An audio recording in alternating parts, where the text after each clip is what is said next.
First thing I want to ask you about is this new rule that kicked in over the weekend on June 15 to be precise, unilaterally imposed by China, which says that the Coast Guard can detain those that they deem trespassing in the South China Sea for up to 60 days without trial. And it seems to a lot of people that that is a major escalation of the situation.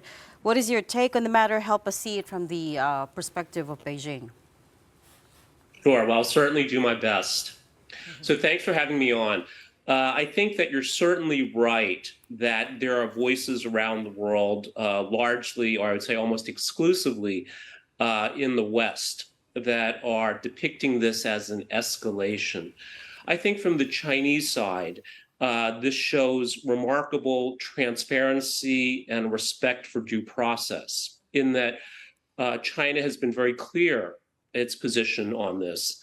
And it is enforcing, again, its legal rights to its own domain.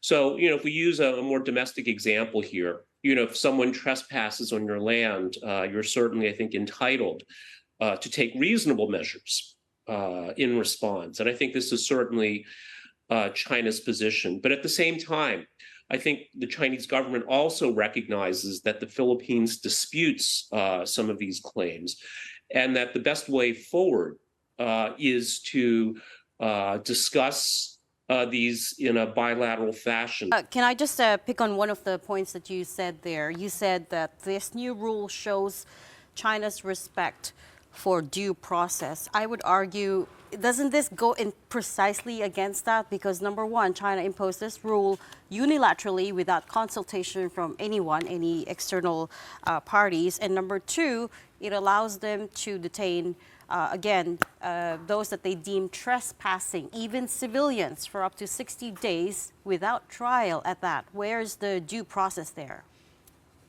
Sure, and again, I can see that if one disputes that this is China's territory, then of course, if it's a common area, then certainly all the stakeholders should be involved.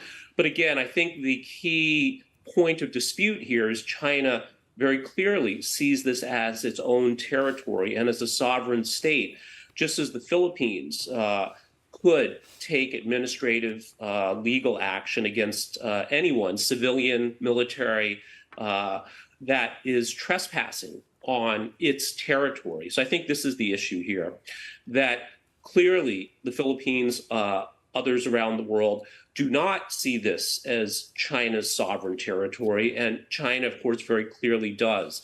And the question is, how do you resolve this difference? And I think, again, the measure that the Philippines is taking is very likely to be highly counterproductive in the long run.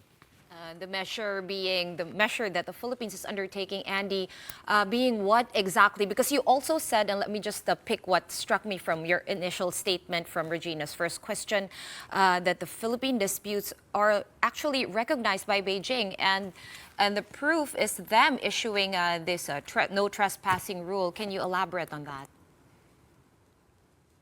that? Sure. So my understanding is that from China's perspective, Renai Shoal, other areas are 100% Chinese territory. So then, of course, it has the right to do what it wants with its own territory, as any country does, the United States, the Philippines, that they can do what they want with their territory, and if others trespass, they can take reasonable measures in response. And again, I think these are, it's very transparent that China's been clear what will happen if people trespass.